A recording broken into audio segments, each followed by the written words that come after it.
Welcome to Search for Signs. My name is Gary Willing. If this information interests you, please press the like and subscribe button and press the bell for notifications. I hope everyone's having a great day today. It's February 5th, 2020. Now, a few weeks ago, maybe even a couple months ago, I had put up a video talking about a Maitreya experience I had right before Maitreya was on TV. So it was probably about a year or so, maybe 2009. And I saw him at a peace rally, and then I was on my way to my car, and I ended up talking to him by myself, kind of thing, when he was sitting on the street corner. And the thing that he said to me, that out of all the experiences that I've had with Maitreya, the one thing that he said that I thought the most about was, he said, in this juncture, he said, "I never judge anyone on whether they're good or bad. I only notice the good things that they do." Now, at the time and over the years, I've thought about that, what he told me, in different ways. And not too long before I put the video up, I thought about what he said in reference to a coworker that I was having difficulties with. And I was becoming very critical of this person, and they were very critical of me, and it was just this back and forth kind of thing, not really getting anywhere. And so what I did was I started noticing one thing. It started with one thing that he did, that I felt he did to try to help me and others around him. And so I saw it as one good thing that he did. And then I started seeing another thing that he did. And then I started seeing another thing that he did, and so forth and so forth and so forth. Because I was actually looking for that. I wasn't looking for the stuff that he was doing that I was being critical of, you see? And it literally changed my relationship with this young man almost overnight, to where he was less critical of me, he was much more open toward me, and so forth. It was amazing. And I never said that I did that to him. I just did it mentally, you know.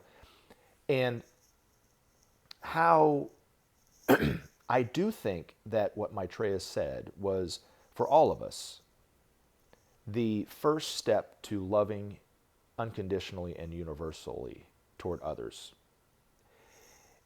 And it's a very simple thing that can be done. Anyone can do it. It doesn't take any real technique. You know what I'm saying? It's just, one extra thing. Rather than looking at what they're doing wrong or that's ticking you off or whatever, look at maybe one or two things that they're doing right and see what happens, right? And it also reminds me of,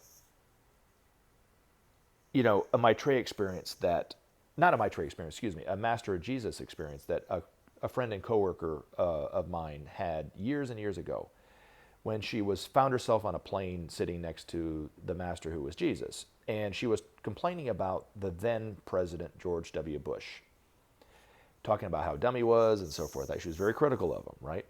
And the one thing that the Master Jesus said to her, was, rather than being critical, imagine the person who you're having difficulty with, which was for her, George W. Bush, surrounded by love. And she said something, why love? Why not, surround him with intelligence, because he's making all these really stupid decisions and so forth, or something. He needs to be smarter or something like that. And he says, well, love and wisdom are one and the same, is what he told her. And he also said something that was very profound. He said, and true, he said that when you surround somebody with love, it's easier for them to change. So it's easier, how did he put it? It's easier for someone to change when they're surrounded by love. So if you have, let's say, a family member who's, is doing something wrong, and you're trying to help them and they're not willing to listen to you or whatever, try what the Master Jesus said to do by surrounding them with love, and see if it's not easier for them to change, And when these masters talk about love, they're coming from personal experience, because they love unconditionally. They love the way that we're all supposed to love. It's not a gushy kind of love like my grandmother used to do when she'd see us, after months and months, and just come running up to us or whatever and just squeeze us and, I can't breathe, Grandma, you know what I'm saying? And just kiss us and stuff like this, right? It's not that kind of love, right? Now, I say that, but, there was a time actually when I was a kid when I saw Maitreya, and he actually came up to me at my school, and he was just a young man. He looked like a young man himself, and grabbed me by the shoulders and started swinging me back and forth, saying how much he missed me. So maybe they are kind of gushy. I don't know. No, it's a universal principle that we will all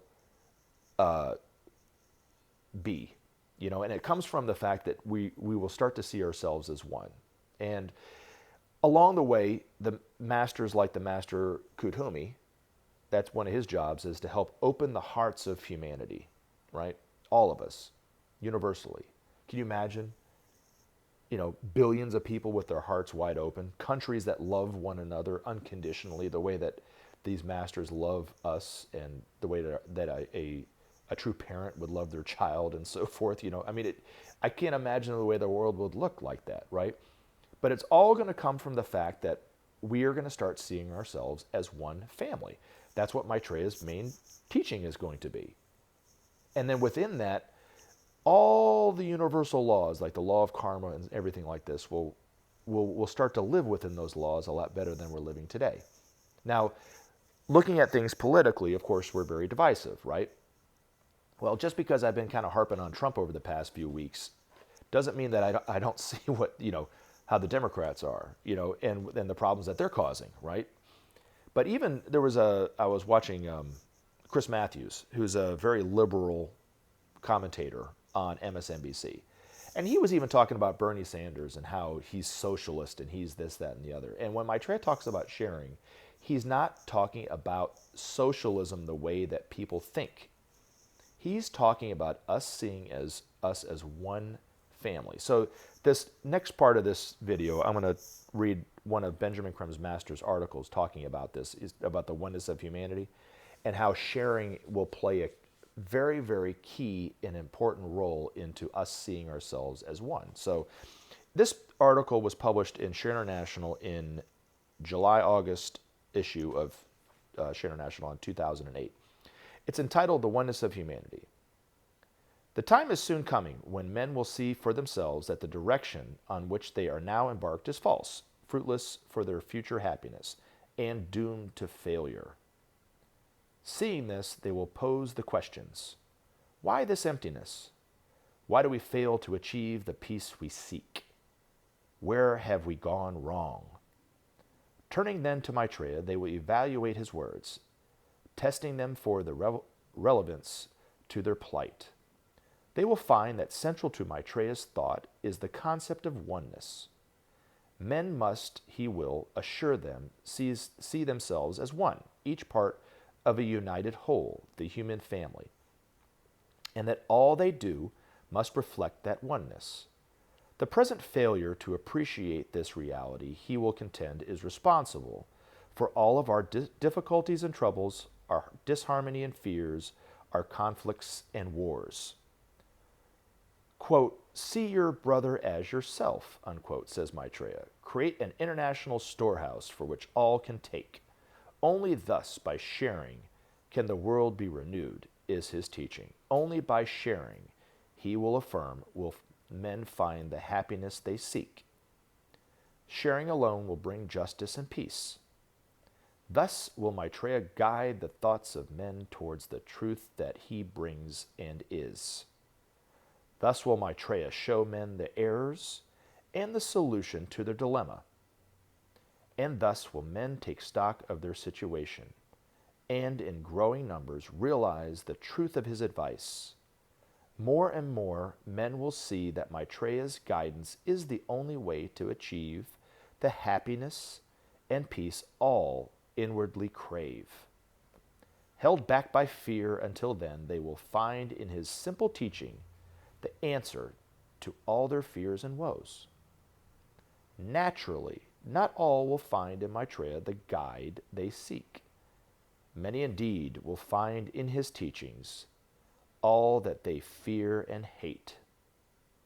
Gradually, however, the ardor of those who can respond and resonate to his simple words of truth will bring millions to his cause of justice and peace. His teaching, though simple, will penetrate the hearts of all those in whom love has not yet been extinguished. Thus will Maitreya work throughout the world, drawing to his side all who long for a new start, a simpler, happier world wherein to raise their families in peace and harmony. The day of declaration will be the signal for that new start for planet Earth. On that day, without precedent, men will experience the oneness of which Maitreya speaks. They will sense that all humanity is undergoing the same experience. They will feel a humble pride in being one of a huge family of brothers and sisters whose hearts are beating together in a love altogether new. This sense of belonging together will embrace them and bring tears of long-forgotten joy to each and every one. Remember to take action and help SOP save our planet. Thanks for listening, and we look forward to talking to you again in future videos.